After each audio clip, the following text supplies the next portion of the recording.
Oh man, they say there's no such thing as moral victories. Do you believe that? As I clean my camera. I don't know why this Brandy song is popping up in my head right now. You remember that song "Almost Doesn't Count"? Remember the song by Brandy? That was my Doesn't jam, man. uh, Almost doesn't count. Brandy or That was Monica? Real quick. For, oh, Brandy all day. all right, cool. All right. We on, That's all right, not a cool. question.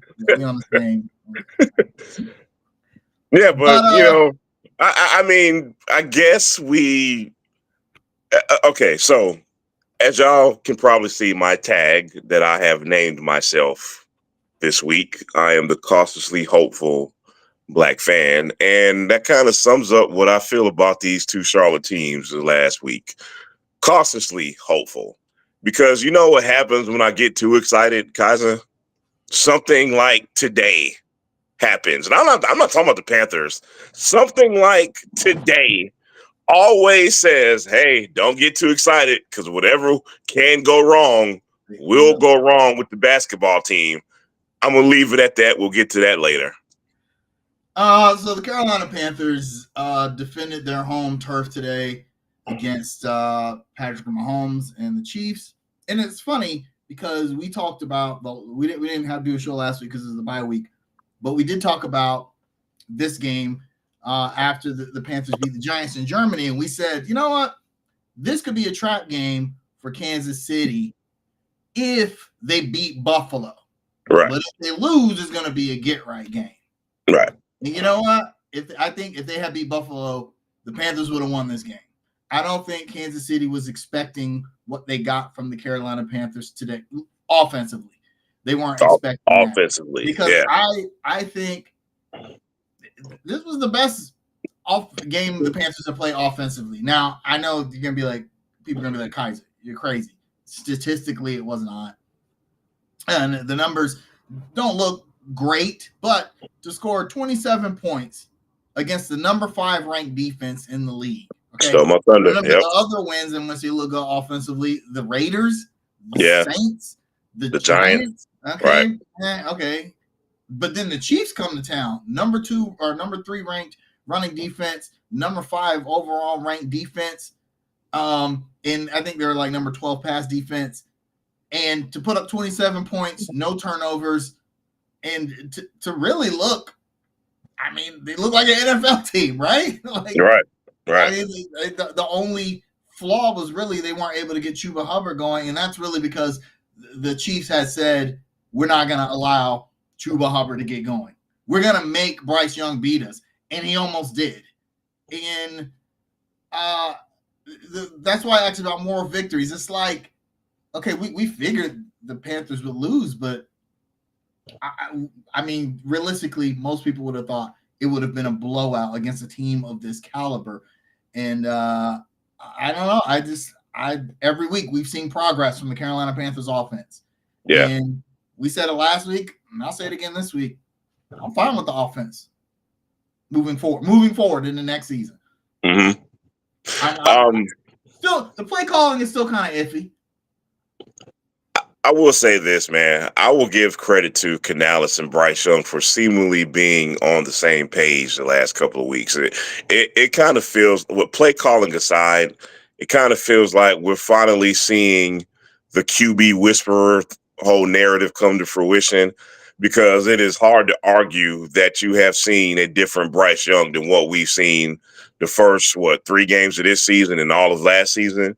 Um, Throw the stats away for a second. Don't even think about statistics. But the fact that Bryce is just hanging tough in that pocket, man, the decision making is to me already on a veteran level the past couple of weeks. It feels like the last couple of weeks, the Bryce Young that we drafted is finally coming to fruition. Like that Bryce Young, that number 1 pick Bryce Young is what we've been seeing lately. You understand what I'm saying? Yeah. Um, uh, Offensively, man, it's I can't believe we're here, and what I mean by that, I can't believe me and you both agree that the offense looks fine, because we have seen dysfunction for so many years, right? And to be in this place where we're going up against the number 5 Super Bowl champion defense, and for us to have that much success today, that's extremely encouraging. It's extremely encouraging. I just can't hold back my excitement for that. I really can't. Yeah, absolutely. And to agree with Swagner's point, losing Jatavian Sanders is big. Yeah. I hope he's okay. I'm glad it's not a concussion. It's a neck injury. That could be worse, though. Right. I guess we'll see. By the way, for some reason, the streaming to Facebook is broken. So, sorry, guys. Those of you coming over from YouTube, for some reason, it still says it's sending the data. Restream has been kind of weird lately. So, all right, just wanted to get that out of the way. So, I'm programming notes. So, is this the beginning of the Bryce Young era? It feels like it. I mean, we try not to kind of overreact, man, and get too hot takey, man. But it definitely feels like it, man. It's the improvement is just palpable, right? Like there's just a lot of marked improvement the last couple of weeks, and it's like night and day. This is not like some situation where it's like this backup quarterback is coming in and being hot for a couple of weeks, and then the team's game plan for him, and then it goes away. No, man, today told me a lot. I'm sorry, it's one game, but today told me a lot about Bryce Young, man, and regardless of what happens, man, just his mannerisms and the way he's leading the team and the decision making is kind of all I need to see. You know what I mean? So with that being said, I think so. I think that crow is on the grill right now. You know what I mean? I think that I think we just threw the crow on the grill. And there's a lot of people that's going to get their plates ready, man, because I truly believe Bryce is about to ascend. And, there's still some building blocks and there's still some room to grow. He's got some chemistry with Xavier Legette, who's also going to be a great player in this league. Injury aside, Jatavian Sanders looks like he's a diamond in the rough. So everything points up. And, yeah, I believe we are. Yeah, we haven't seen Bryce look, and I don't mean from like a statistical standpoint, but just looking at Bryce Young, the eye test. We haven't seen this right ever. Not in his rookie season, no time during this season. Even though he played well the last few games, he looked like, especially having Adam Thielen back, I think he was like, oh man, okay, I got my guy back. And boy, I mean, he was the throws that and we said this, I don't remember if it was the Giants game or the Saints game, but he actually made some throws that I said, Andy Dalton wouldn't have made that throw, or Andy Dalton wouldn't have gotten into the process of that throw. And Bryce Young made some of those throws again today, moving. I think he's realized, look, this offensive line is not gonna be like it was at Alabama. I can't just sit back here and study the intricacies and the nuances of the defense. I can't let every play develop. I have to go make some plays on my own. Yeah. And this is something that we said a few weeks ago, and on the broadcast, he even said that Adam Thielen said that to Bryce Young, like, "Hey man, you gotta throw the ball. You got to play. Yeah. You gotta have to live and die with some plays." And I think him just not overanalyzing every snap. I think he's confident and loose. I mean the throw, he had a throw to Legette that Legette dropped, and I mean it was beautiful, beautiful throw. And that's just over time they're gonna get that timing down. But I didn't see any flaws in Bryce Young today. Which, how often can you say that about Bryce Young?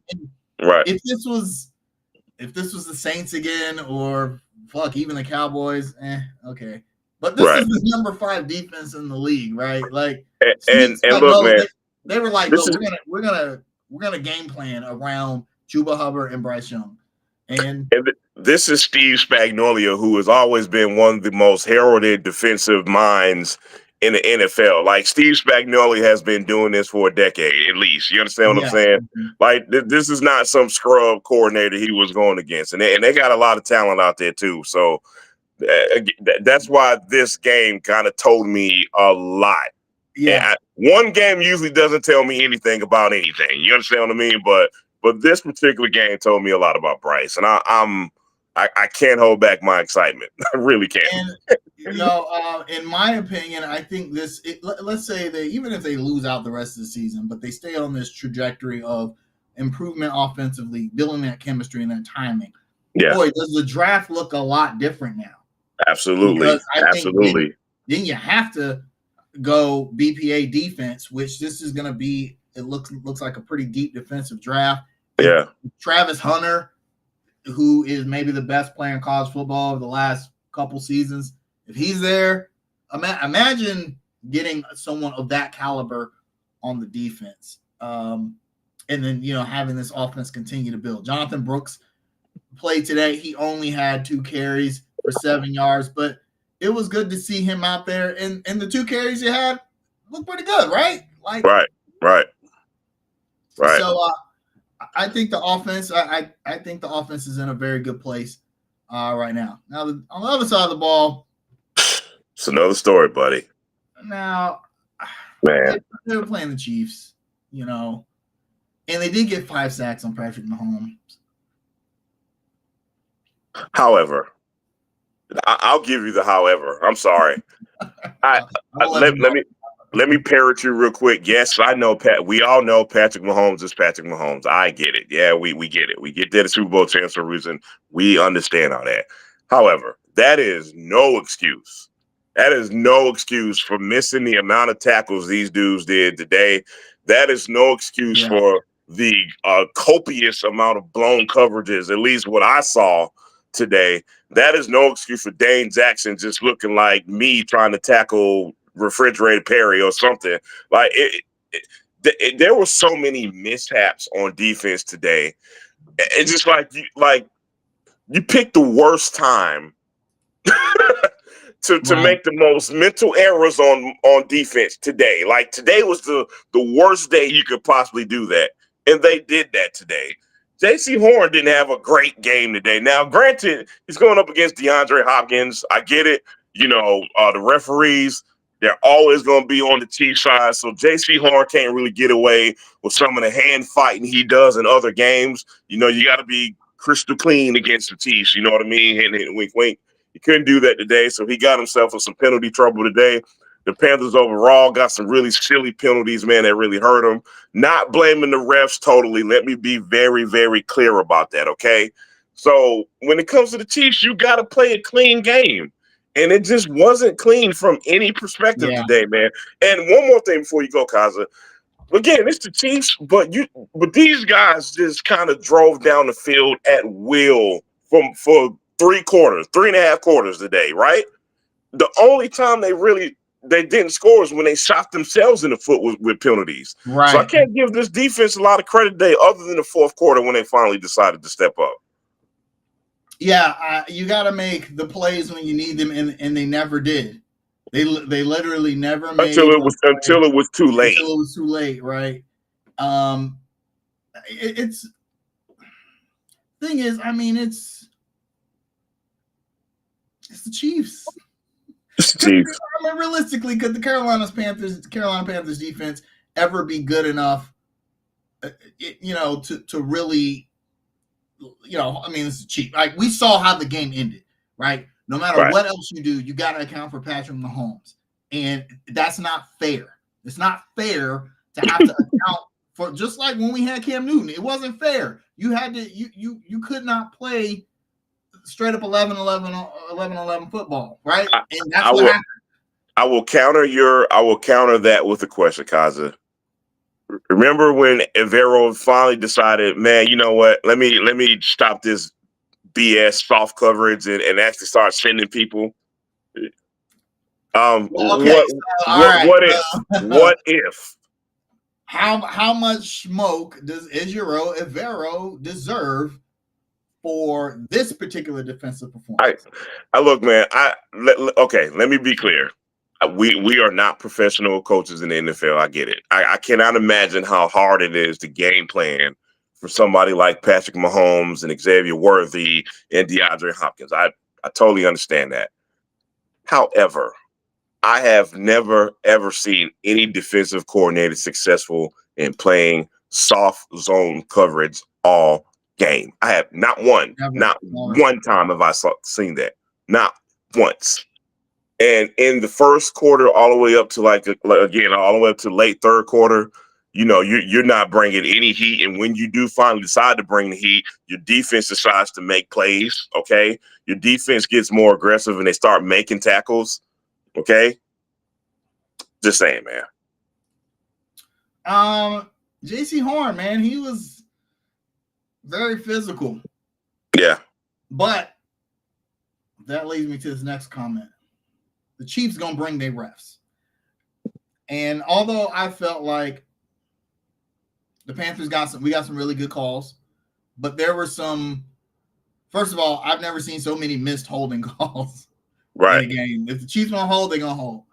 And I feel like the refs just weren't allowed. They weren't allowing JC Horn to get into a good rhythm because he could not be as physical as he normally is. He got a little frustrated and then had some obvious calls against him. That was a big thing because I think it affected the Panthers' pass coverage game plans. I think they wanted to be a little more aggressive up on the Chiefs receivers, but they knew that the refs gonna come out, right? Like right. There were times I saw like this is something every team does, but I absolutely hate this. Let's say you get a holding call or a sack on first down or even second down, early down, and so it's like second and long, and super long, like second, yeah, like 20.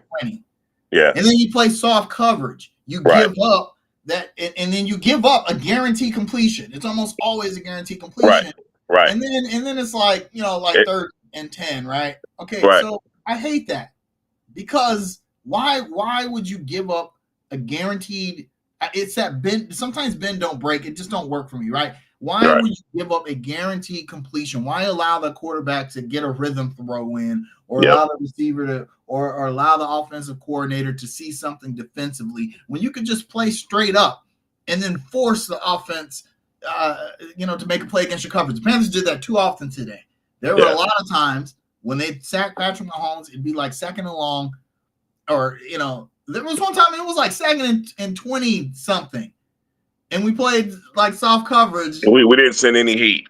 No, and they go get 15 yards. And now it's 3rd and 5. We picked up 13 yards on the next throw, and then got the first down the very next throw. It was right. I'm like, come on, man, you were second and 20. That's right. Like on YouTube. I don't know. I understand you can't bring a blitz like 50% of the time, but you can bring a blitz 25% of the time, right? Like you can disguise it sometimes, right? You know what I mean? Yes. Soft coverage is for guys you're afraid of getting run past, and that shows the faith that he has in the corners.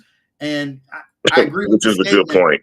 Yeah, that's a great point. But I disagree with Evero having if he thinks that he doesn't have a lot of faith, if he thinks Mike Jackson and JC Horn are going to get burned, I will disagree with him on that. I'll take my chances with JC Horn in single coverage against really anybody except the most elite wide receivers. And Mike Jackson has played very, very well on the other side. I mean, he played well today, honestly, I thought. I was going to say, we didn't hear his name much today, which is a good sign. We heard Dane Jackson too many times a day. Jesus Christ. Okay, I get it. Yeah, Dane Jackson, he might get run past. But I feel like everyone else on the coverage is solid enough to where you can give them the opportunity, give them the chance to make a play on the ball instead of having to come up and make a play on the receiver and then miss the tackle, which we saw a lot today. Yeah, missed tackles in the record of yards. The Chiefs have a lot of players that are very good at rack, and that's one of the things that hurt the Panthers today defensively. So yeah, and one more point, man. And the thing is, you're not getting we didn't get a lot of pressure from the front four today. Again, until it was too late. I think. Juan Man Clowney actually made us two plays in the fourth quarter, man. But again, the Chiefs' offensive line is a really Really good good. offensive line, Elite. and they Elite. hold a lot. They hold a lot, Yeah. and the Robinson got a unsportsmanlike conduct for saying, I'm pretty sure he said to the ref, "Throw the fucking flag." Right. And the ref didn't like that in game of unsportsmanlike, but he was held on the previous play. So still, even to get 5 sacks on Mahomes is really good. It's just that when it wasn't counted, timely. yeah, Right. when it counted, when you needed to get the Chiefs off the field, you didn't do it enough. To have their punter punt twice in the game, And not punt until the fourth quarter. The punter exactly, did not punt for the first time to the fourth quarter. You can't win a game like that, man. Did we expect the score? I did not. I don't remember Absolutely what not. our score predictions were, but I didn't expect a 3-point. It wasn't this. I probably would have told you if I was being generous, and I do mean on the generous side, I probably would have told you we would have lost by 10 or 14, and that's being generous. I didn't expect this at all. Also, to go back to the 12th man, the Chiefs had 13 men because that was essentially a road game for the Panthers. But Chiefs fans, they're not happy about this win. That brings me a little bit of solace. There's a lot of infighting in Chiefs Nation about this win because you get shut up by Buffalo, right? Yeah, and, when you're an elite team and you get beat by another elite team, boy, you feel like, and then so you're like, okay, this is gonna be our get right game. We're gonna go into Carolina. We're gonna smack the brakes off these guys, and they didn't. It came down to a last-second field goal on a rookie kicker, right? Right. Oh no, we're not gonna win our third straight Super Bowl. Just shut up, you spoiled brats. Whatever, man. We're still an NFL team. Thank you, bro. How are you getting false starts at home? I need a minute to breathe on this one, man. Weren't the Panthers better the 2 weeks he was out? Give me a second to breathe on this one, man. I have really been trying to be patient with this dude, man. And every time, and I do mean every time. Let me be clear. Every time there's a critical penalty in the fourth quarter against the offense, it is always Ike Ekwonu every damn time. It's dumb. It's dumb. It's beyond dumb, man. There's no crowd noise. I know there are a lot of Chiefs fans there, but it's a home game. The crowd noise offensively wasn't enough to. What it was is he was scared. He was scared of getting beat. A lot of times on a false start, that's what happens. The offensive lineman's like, I need to get a jump on this guy because he's whipping my ass every play. Right. And yeah, they was getting their ass beat every play. But I mean, the timeliness of those false starts in the red zone. You need a touchdown. Man. If you score a touchdown instead of a field goal, then the Panthers win actually. So it's 3rd and 5, and now it's a 3rd and 10 because of something you did, man. And we don't go get that extra 5 yards, and now we're kicking field goals instead of scoring touchdowns. It's always that with this dude, man. Always. Yeah, what's the difference between Icky and Brady Christensen? I really want to know the answer. Nothing. It wouldn't surprise me wouldn't surprise me if they should move Brady to the left side and let that dude play guard. Seriously, I would try that position in college. Yeah, Brady was a left tackle in college. I would seriously experiment with that next week. I seriously would. If I were the Panthers, I would move Icky to left guard. Seriously. I mean, every time Bryce had to run out of the pocket, which direction was he running away from? To the right, because there's no protection on the left. There's no protection on the left. Come on, man. God, that's disappointing. So disappointing because I felt like, in fact, I think everybody, me, you, the chat, feels like Ekwonu was a great pick. Everyone was super excited at that pick. And he had a decent rookie season. That's what I'm saying. The weird part is his rookie year was really solid, man. And the regression is just puzzling. Man. I don't know, man.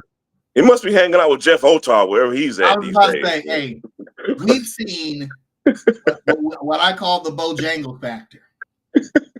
Dudes come to Charlotte. But he played ball at NC State, right?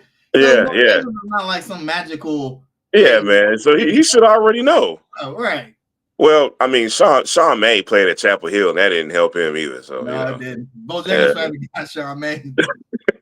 Him, Al Jefferson. I Al mean, you can just Jefferson, Jeff Otall. yeah, like hey, Oh, I what feel him what on that. Bojangles what? is, I mean, Hey, what's my man name that signed that big $100 million contract back in the day with the Panthers? What's my man Sean name? Gilbert. Sean Thank Gilbert. you, Sean Gilbert. Yeah, I know this man just say Byron Bell. Byron Bell. Oh my God, no.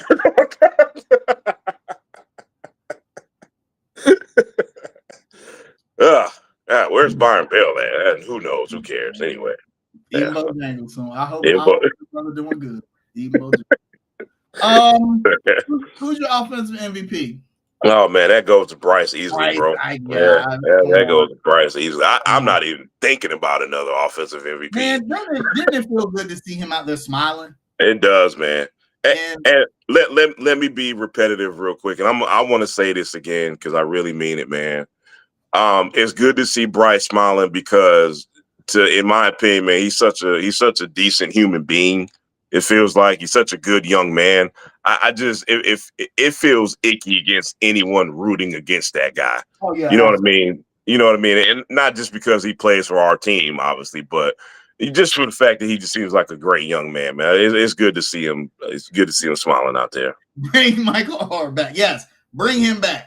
Bring him back. Best Anybody? defense had a left tackle since 2013. Yeah, I Yeah, agree.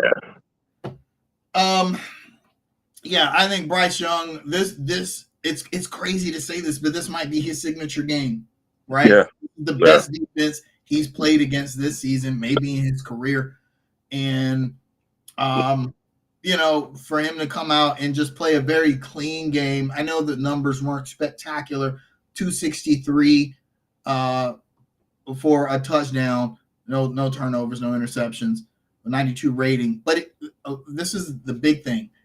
Bryce Young averaged 7.5 yards per attempt. Now, that may not seem like a lot, but consider that Patrick Mahomes averaged 7.3, and Bryce Young had for a bit there had the lowest yards per attempt in NFL history. Wow, Of man. anyone over the number of pass attempts. I think it was 500 attempts or so, right? It was something like 4.3 yards per attempt, right? So to see him go downfield, is just with confidence and accuracy, all the things that we saw coming out of college, and most importantly, to see him smiling and confident and having a good time out there is pretty big. So No doubt. Offense now, defensive MVP. I got two candidates, man. While you're thinking about it, my two candidates are Josie Jewell or DJ or DJ. I'll say DJ Wanham too. Yeah. I want to give some context behind DJ Wanham. Again, I don't think the defensive line was. I don't think they got enough pressure on Mahomes until like maybe late third quarter, fourth quarter, until it was too late. However, at least it was timely. I'll give them that. I thought DJ Wanham and Jadeveon Clowney, put a lot more pressure on Mahomes in the fourth quarter. I'll give a slight edge to DJ Wanham because he did get in there and get a crucial sack, man. So I'll give a slight edge to Wanham. I kind of feel bad about not giving it to Jewell. He had 9 tackles today. Jewell had 1 sack as well, man. But I just want to see more from that defensive line. North Sea fella, you are offering me some hope because I do feel like as critical as I am of the defense today, there were certain things that I did see that will offer some hope, mainly in that front four, mainly with DJ Wanham being back on that front four. Hopefully, the defense can get it together, and we can see the same kind of progress that we've seen from the offense. So, let's see. I mean, imagine if Brown was not injured. Don't get mad. Listen, don't, man. Ah, Yeah. I'm gonna go a little bit different on my defensive MVP. I'm gonna say Jadeveon Clowney. You know why? Because okay. that man's 73 years old, right? That And man, this is the most 48 years old, I lively think, man. we've seen him Yeah. maybe all season. He had Can't you tell? I didn't mean to cut you off, man, but no, no. can't you tell, regardless of how the season going, can't you tell he loves being back home? He Like, doesn't does. it feel like he loves being back That in the man's at Charlotte area? Bojangles. He's at Bojangles. Yeah, Bojay. He had Bojangles. Yeah, Clowney had a sack and a half. Should have been 2 sacks, but uh, a sack and a half, 2 tackles for loss, and 3 quarterback hits. Dude was out. He was moving. He was giving them problems out there. No doubt. Um, you know, I, you know, the Panthers didn't seem too upset at this loss, which in some contexts that's a bad thing, right? You Right. want your players to be mad when they lose, but I don't think that's the case here. I Mm, think they went out there. They were enjoying playing football with their teammates, and they did the absolute best that they could. And they came up short against the world champions. One of the best teams in the league, like of the last like decade or so, right? right. Right. That was the vibe I got from Clowney today. Yeah. And I think they also understand the process. You know what I mean? I think they understand that this new regime with Dave Canales is a process. And I think they're seeing the same things we're seeing as far as like, just general improvement from week one to where we're at now. So I think they Well, understand that. how do we feel about Canales? He's had. I mean, these last few weeks have been great. To have a team come in after the bye and be ready Yeah. to play football that's a big thing. Yeah, no, I feel the same way I feel about Bryce. I'm going to be a person who connects Canales and Bryce at the hip, and Yeah, I feel the same way I feel about Bryce. I feel like the improvement is, we're seeing it every week. I like the fact that the team has stayed together, which is huge with the new coach. He hasn't lost the locker room, so to speak. They're playing hard every week, man. right. Doesn't seem like they've given up. They're not tanking by any stretch of the imagination. I think defensively, they've done as well as they could do with what they have. A lot of those guys, I still don't know who the hell they are. You know what I mean? So yeah, man, Canales gets my vote of confidence going forward. Someone brought this up in the chat. Remember how much every Panthers fan hated Eddie Pinheiro? Was it 2 years ago? Oh yeah, yeah, I That was one of them. against Atlanta. Now, Yep, yep, most accurate kicker in NFL history with a minimum of 100 attempts. He only has 100, I think 107 now right. after today's game. So hey, hats off to him. I mean, Yeah, that's off to him, man. talk about you know forgetting your last play, right? Right, absolutely. Okay, so the Panthers' next game is next week against division rival Tampa Bay. It's a 4 o'clock game. I'm sick of these 4 o'clock I'm games. How the sick of hell? 4 o'clock How game. do we Why get is so that a many 4 o'clock Well, the game? Panthers are good. We can't get any afternoon games, but when we try, that's why, because we're fodder for the Right, good teams. And right. if you want to show, Baker Mayfield, who had a great game today, you want to like showcase him, then you run them in the 4 o'clock game. Before against Tampa, this is a home game. Tampa has looked shaky this season. They at one point looked like they might win the division. That's not going to happen. Atlanta's going to win the division. Now they did look really, really good today, and getting a pretty big win against the Giants. But I mean, it's the Giants, right? So I mean, we beat the Giants. So how do you see next week? I'm feeling good. I'm picking us to beat the Bucks. I'm feeling good about today. I'm now. Let me be clear. I'm going to be cautiously optimistic only because of the defense. I obviously still don't trust this defense. No, I yeah. think Baker Mayfield may have went out. I think he may have went out with an injury late this game, so maybe his status is up in the air for next week. Maybe I'm not really sure about that. However, I'm still feeling pretty good, man. I'm gonna pick us to beat the Buccaneers in a close game because we always play close games. We don't never just beat anybody's ass, but picking us to win in a close game, 27-21. I'm going to say 24-17 Panthers. Yeah, I'm going there. All right. Yep, I'm going there. All right. Speaking of losing the locker room, that's an inside joke for you guys that are in the Hornets Facebook group. Charles Lee has not lost He the has locker not room. lost the locker, just to We be got a clear. lot to talk about since we didn't do a show last week. The Hornets, let's just get this out of the way. Injuries, I don't know if it's a curse. I don't know if it's the athletic trainers. I don't know. What it is. But these injuries, I'm talking for like literally the last 5 years, have been the bane of the Charlotte Hornets. We were already down Mark Williams coming into the season. We had one serviceable center, Nick Richards. He's down. Miles Bridges, down, in and out. Trey Mann, in and out. Miles Bridges, who never misses games due to injuries, by the way. Trey Mann, who's had a breakout season, he sore back on and off. And now maybe the biggest injury hit this season so far is Grant Williams with ACL tear. ACL tear. He's gone for the season, right? Yep.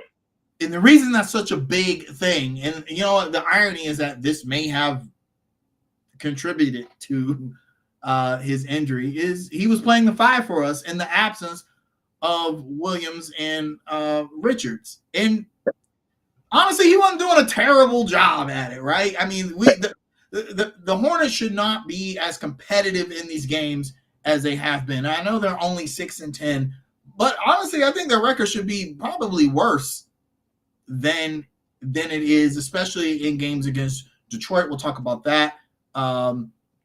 They were competitive against Brooklyn, a game that they should have won. They beat Milwaukee last week. They lost last night, but they beat Milwaukee last week. So with this injury, and we don't have a timeline for anybody coming back from injury, man, timeline. What is that? I don't. Yeah. And I timeline you speak before of? the season started, I said if LaMelo can give us 70 games, the Hornets will be a 4th seed. And I can't waffle on that prediction. And given how LaMelo has played, we'll come back to that. I still think that's a steady prediction. What I wasn't accounting for is that he'd have no goddamn teammates. Was the other guys getting injured? Yeah, like last year. Yeah. Yeah. So, just your thoughts on the past week and a half. I mean, there's a lot to talk about, but in general, Charlotte Hornets. Oh man, how do I stuff a week and a half into one statement? Let me think on the fly really quickly, man. The first thing that comes to mind is LaMelo Ball. I know that's very easy to think about because he's playing out of his damn mind, man. And there's so much to talk about with LaMelo Ball. Unfortunately, that one of the big stories was him committing a late foul in the Brooklyn Nets game that resulted in Charles Lee benching him. No. Charles Lee, he don't want to see that man shine. He's just hating, man. He's just hating. So y'all just hating on LaMelo Ball, man. Y'all ain't used to having nothing. Blah blah blah. So, Kaza, while we're here, let's get this out the way. Let's hurry up and get this topic out the way because I really want to. Fans, Charlotte Hornet fans, you cannot sit here and complain about culture changes and maturity and all this culture stuff. And when the man comes in here and tries to implement a culture change by demonstrating what a culture should look like, don't get upset. Hornets fans can be walking oxymorons sometimes. Stop it. Okay? LaMelo Ball was playing like dog shit that whole game. And then he capped it off by a really dumb a dumb shot that compounded by a dumb foul. So Charles Lee did what any good coach would do. Hey, you are hurting our chances to win. Let me put the guy in who's giving us a better chance to win with Trey Mann. And he did. And we ended up losing the game anyway. I get that. but the game changed when Trey Mann got into the game for a good reason. Now, let's not overblow this thing. It's so overblown, and people were going to make it bigger than what it was. Everything was fine the very next game. LaMelo Ball, credit to him, he responded like a true professional. Right. Let me. I wish we had a graphic where I could put the word in the big box and highlight it. Professional. LaMelo Ball responded like a professional the very next game. Hell, he scored 50 last night, man, which we'll get into in a second. So it's a lot, man. I love what I'm seeing out of LaMelo other than that stuff. And what I'm really loving is he is slowly building a chemistry with Brandon Miller. And that is getting me very excited about the future. 82 points between them last night, man. So if you remember, some of you guys that have been long-time viewers of Under Construction, after everyone booed Brandon Miller getting selected over Scoot Henderson, y'all remember that, right? We were there. We were there. That, right? Yep. Jamal came on the show and said that a little birdie told him that LaMelo Ball was pretty much the reason they didn't pick Scoot. Not the only reason, but he was like, look, pick Brandon Miller. Yep. Now, back-to-back games where they combined for 70 points, I think you have your answer, because there was some speculation about whether or not that was true or not. Right. I think you have our answer. I think you have your answer now. Yeah. Pretty much. Yeah. Boy, I mean, these two. Okay, hot take time. Hey guys, you ready for hot take time? You ready, Kaza? It's coming. Here's the hot take. LaMelo Ball and Brandon Miller, they will give us more than Larry Johnson and Lonzo Mourning ever did. They will give us more. 100% agree with that. And as someone who grew up in that era and idolized those two, it pains me to say that, but it is true. For one, LJ and Zoe didn't like each other. Yep. Right. They had beef from the second Alonzo Mourning was drafted, and it destroyed a really good team. Now, granted, they played the Michael Jordan era, so I mean, it wasn't, but so far they were going to go. Yeah. Right. But I don't think that's the case here. LaMelo Ball, I think it's almost impossible for him to be unlikable in regards to his teammates. Right. I know there are a lot of people, fans, people around the league who probably don't like him, but in regards to the teammates, I think everyone likes LaMelo. You gotta love playing with the guy because he's gonna pass you the damn ball. He's gonna get you the ball. Yep. Just a good chemistry between him and Brandon Miller. I got one thing though. Stop calling them a backcourt. They're not a backcourt. I hate it. I hate that. I hate that, man. He's not a two guard. He plays a three, right? Like, yeah. And great transition to another thought that was on my mind, Kaza. So the narrative has been all season, hey man, maybe we should have drafted Klingon. We need a center. No, we need the two that we have to actually play. That's what we need. Yeah. Now, aside from that, I did say we should draft Zach Edey. I mean, I said you did, but with good reason. Don't get me wrong, but the truth is, if our two that we had actually played, we wouldn't be talking about it, right? It wouldn't even be a conversation, right? Yeah. But I want to offer a counterpoint, man. I think what we need more than the center is a secondary ball handler. Let me explain. Nobody wants to talk about the inordinate amount of turnovers the Hornets have been committing lately. That is what has been killing us lately. And what I mean by that is Brandon Miller, look, we love Brandon Miller. We just talk about him. He's going to be fine. So, don't get it twisted. All right. I still want I want a Terry Rozier-like guy on this team. What do I mean by that? Another guy who can take the ball handling pressure off of LaMelo. I think LaMelo has too much of that pressure sometimes.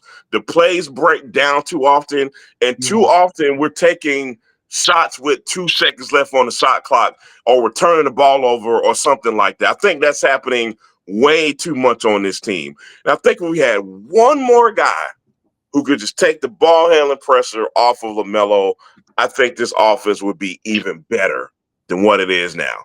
Because I think we still got to cut down on these silly turnovers, man. I really do. No, I completely, 100% agree with that. I think teams, that is part of their game plan. Get the ball out of LaMelo's hands, right? Right. Make He's the somebody else best make a player. play. Get the Yep. ball out of his hands, and then the off. I actually think this season the Hornets offense is not even that good. I I think agree. That's it's why I worse. said that.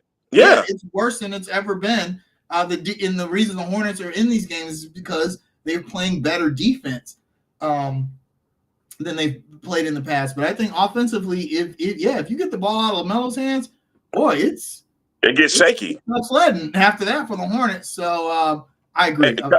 While I'm thinking about this, I want to pinpoint the Brooklyn Nets game, and that game in particular. And that game really pissed me off for this reason, man. So we're up by what, 17 in that game? And Georgia, God, I can't pronounce his name. Fernandez, the coach for the Brooklyn Right, Nets. yeah. It's like the light bulb went off, and he said, "You know what? Let's put more ball pressure on these dudes and start turning them over." And that's ultimately what happened. I forget how many turnovers we had in the second half of that game. It was a ton. I don't even know the number, but it was a ton of turnovers in that second half that basically got them back into the game because there was nobody else taking care of the damn ball. And Maybe the Hornets need to look at starting Trey Mann. I know me or you don't really want that because we want the bench scoring.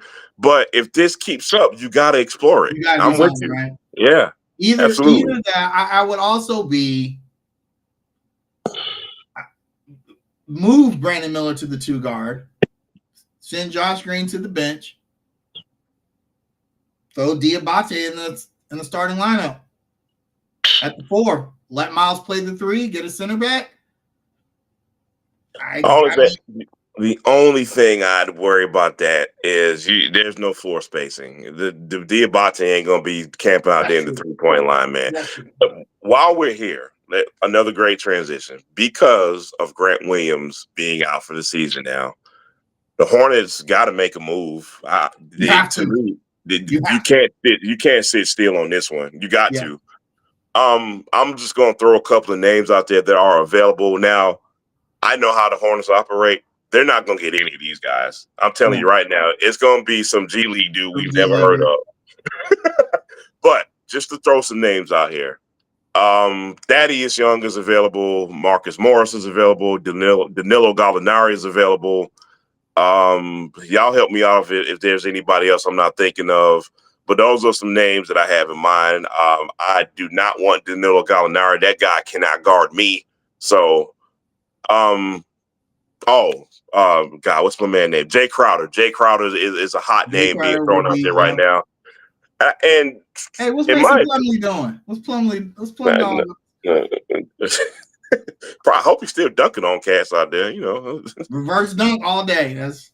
But I'm just in the mindset that we just need a stretch 4. We need a 4 who you have to respect on the 3-point line because this offense is already kind of shaky. So I don't want to get anybody who's going to crowd the floor anymore. You know what I mean?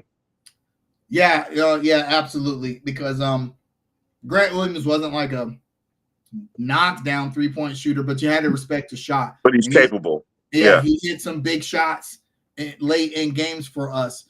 We lose him. We don't really. I mean, we're gonna have to trot the rookie out there. Yeah, he's not quite there yet. Watching him to play, I actually think he was a good pick. I'm not sure if he's like what the Hornets should have got at where they picked him, but I think he's going to be a solid NBA player, right? And he's not afraid to shoot it. And if his shot ever starts falling, then good thing is going to happen for that kid. But now he's going to be thrust in there now. Right, he is the de facto backup 4 now. There's no question about it. And hell, he may start in that game depending on Miles Bridges' status. What do you do? Even if Miles comes back, you still need. I mean, the front court is in too much disarray, right? And you got to find time for Diabate now. I mean, that dude, like, Did Dennis Rodman have like a child? We don't. I mean, he probably did. Honestly, And probably that's did have a very kid, possible, right? Yeah, actually. it's like you don't see that many people who come into the NBA and like, okay, you know what? I'm just gonna grab rebounds. Yeah, yeah. What y'all doing? I'm just, and he's Man, look. undersized. He's not. He's like, Now, Diabate has literally kept us in yeah, basketball games. yes. Literally, literally. If we don't get half those rebounds, we get blown out by 20 in some of those games, man. Like, seriously.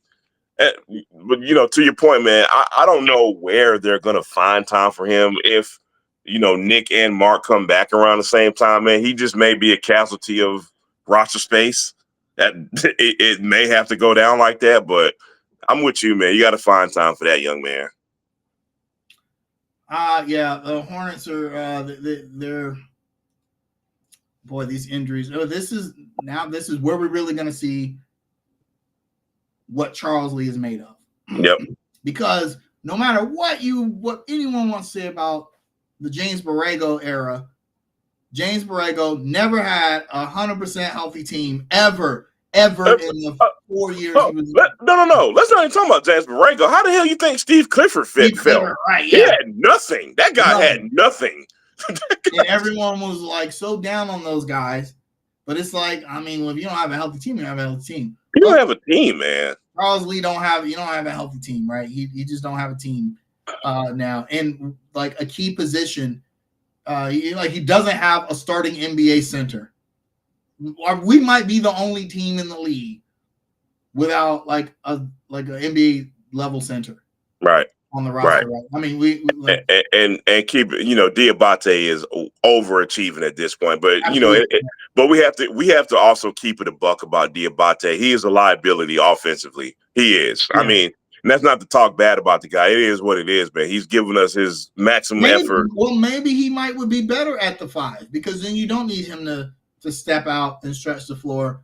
You just need him to get rebounds. And but the thing is, what I see in Diabate even now is see, here's the thing, man. And I'm sorry to get so basketball nerdy here, but I'm noticing like on that pick and roll when LaMelo wants to just dump it off or throw a oop, he's very hesitant to do so with Diabate because he has big hands. He can't catch the damn ball, man. You know what I mean?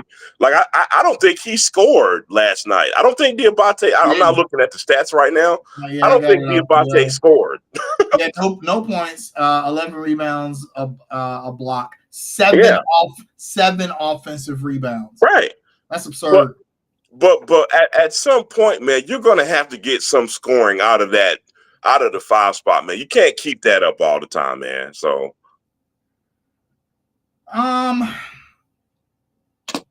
we got to package up Vasily Micic and somebody, and get a center. Somebody, yeah. I think Kaza, how many times or how many years now have we been saying, man, this log jam of guards that we have, man, like do something with them, man. I think right now, I think the only people that are safe-ish on the roster, obviously LaMelo, Miller, Bridges, Trey Mann. Yeah, Trey Mann has played extremely well. Yeah. Seth Curry will stick around because of who he is. Because who his daddy is, right? That is. I mean, and that's not like a nepotism thing. I'm just saying, like, they have a lot of respect for the Curry family, and we're not going to get a lot of trade offers for Seth Curry. Yeah, it's not like you're getting a haul back for him anyway. Right, so they're not going to stick him on the trading block. In the rookie. Everyone else, including Josh Green. Yeah. I keep Diabate around because obviously there's something there with him that you can develop into a role player. But everybody else, like Josh Green, bro, like although he played well last night, 11 points, shot 3 for 5 from 3.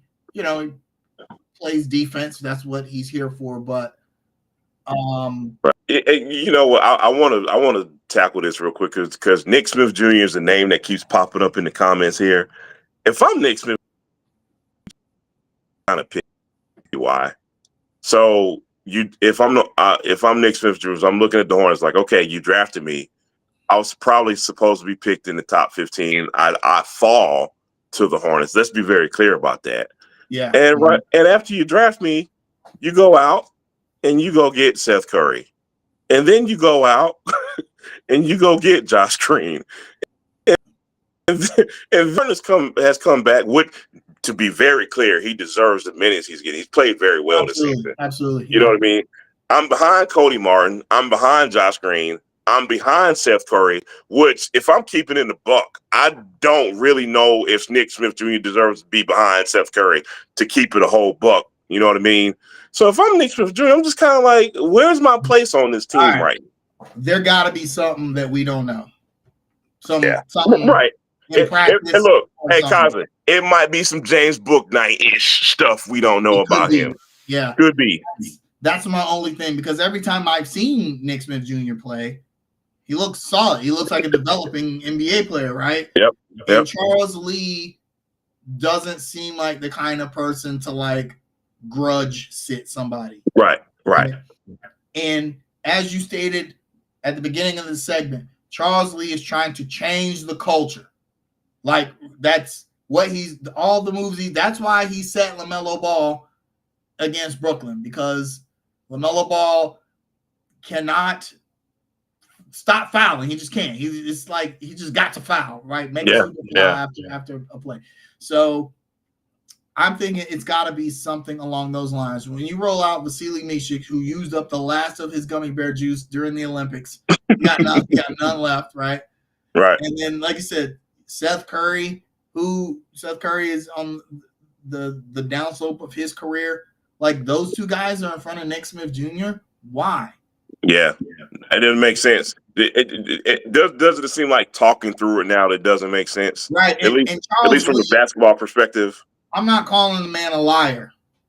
I'm just saying that he's very diplomatic and he plays things close to the vest. Right. For instance, when asked about why he set LaMelo Ball, he didn't say it's because of the foul. He said it was because Trey Mann had the hot hand.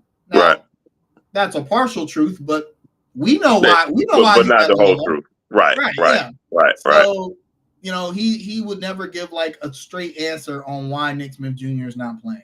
He would not. So I'm going to tell you, I've always kind of been against Nick Smith Jr. playing point guard. I would take him at point guard over Micic.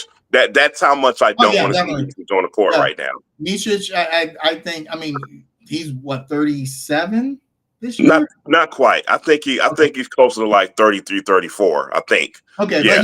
but he's played like 15 years in the EuroLeague, right? Yeah. Well, he played very well during in the Olympics, and that was probably it for him. That was his last hurrah. He just doesn't seem to have it this season. Yeah, he looks slow. He looks old. Yeah, all of it. So I'm sure he took a break after the Olympics, which was probably like the worst thing for him to do.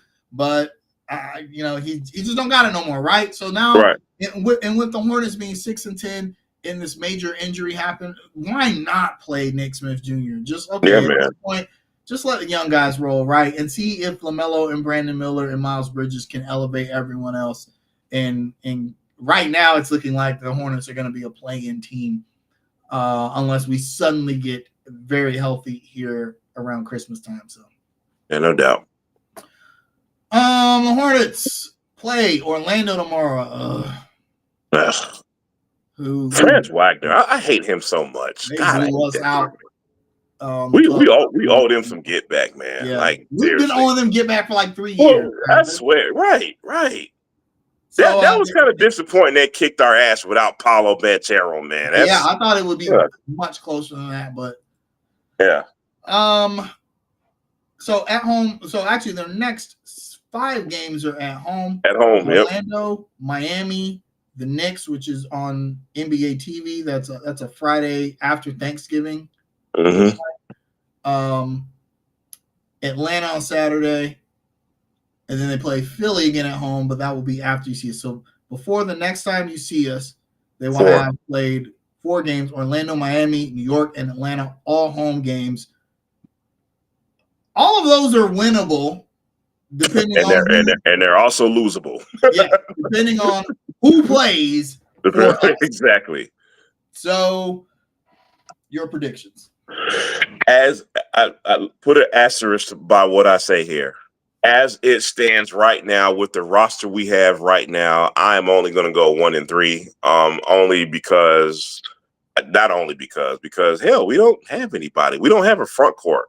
We have Musa Diabate and Tijan Shalom is probably going to be our starter next game. Not that I have anything against those young men, but it is what it is. They're young guys. They're in their first years in the NBA for a reason. You know what I mean? So with that being said, I'm gonna say 1-3 until possibly Nick or Mark or both maybe show back up and play. I think we could get Atlanta. I do. I think we owe them some get back. Hopefully, Trey Young doesn't bring his referees this time around. Hopefully, being at home can make a difference. I think if that happens, we can get Atlanta.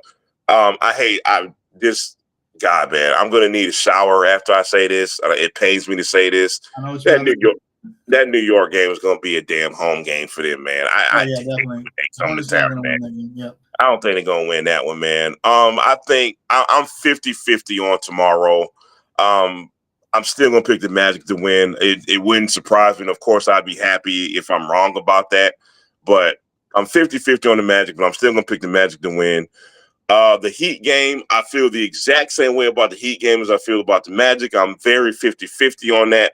But until the Hornets prove to me that they can beat the Heat, I'm still gonna go with the Heat, man, because of their experience, and that's basically it.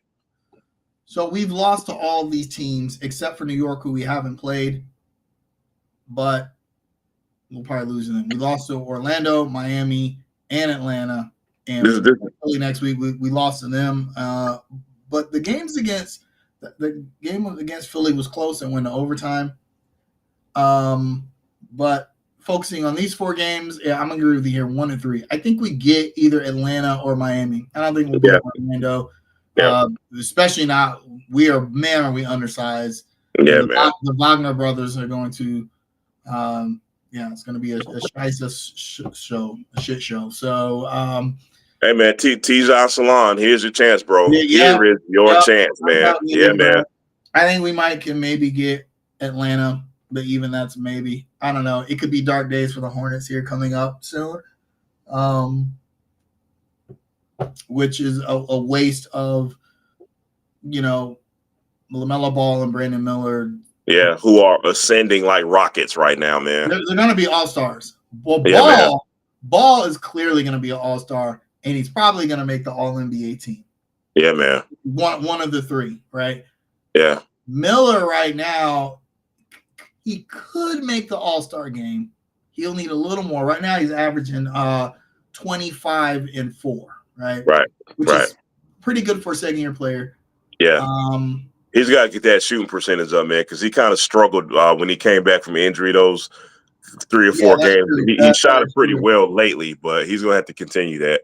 So, yeah, he's actually like his 3-point shooting has gone back up to where he was like last season. He shot 40%, which is pretty elite. Yeah, man. Yeah, he's like right at 38 right now. I think he shook whatever shooting slump he had. Plus, he had that hip injury. I think he's fully recovered from that. But I'm gonna say 1-3 as well. So. Yeah. So, anything else with the Hornets here? I mean, LaMelo Ball. Let's go back. I'm going to talk about LaMelo Ball before we get out of here. Yeah. Is he unguardable? It looks like it, bro. Because it looks like nobody, like watching that game last night, nobody could guard him. He just got anything he wanted. Yep.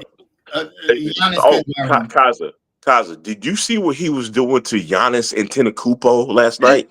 He was searching. He was searching for that. He was looking for that dude, man. Yes. Kaza, when LaMelo Ball, listen to me. I'm gonna say this last thing about LaMelo. When he knows the right shots to take at the right time, when that shot selection gets a little better, because I still want that shot selection to get a little better with him. When he knows how to let the game kind of come to him a little more, he's gonna be God, man, I don't even want to think about the type of dude he's going to be unstoppable, man. Yeah, he's now his rebounding and assists are down Because he's scoring so much, because man. he's You know what I scoring mean? more. Yeah, but I think that this is like the leap we wanted him to take last season. Yeah. If he hadn't got injured, he would have taken it. This was the Ja Morant leap. You know how Ja Morant in his third season was like, okay, he's arrived. That's Kyle's, imagine this. Let right. me cut you off real quick. Because a thought just popped up. Imagine the defense when LaMelo is coming off the pick and roll with Mark, and now you got to respect Mark. Yeah. Now you got to make a choice. That's all I'm gonna say, bro. Go ahead. I didn't mean to cut you off, my man. Sorry, bro. Now, yeah, the only thing is I think LaMelo needs to shoot a little better from 3-point range. He's like right at league average, and for the for the sheer volume of shots he takes, he averages 13 threes a game. That's a lot. 35% from the field ain't gonna really get it done. Right. So, and so far, this is his worst shooting season from the three. But I think, over as the season progresses, he'll be fine. I'm not too worried about that because he's still able to score. Actually, this is the highest his field goal percentage has been so far, but besides his rookie season. So, right. Well, should have wore them braces a lot earlier. Oh man, we tried to say it right. If you watched Under Construction, he would have, All we had to do was watch us, Yeah. Don't act like athletes don't watch us.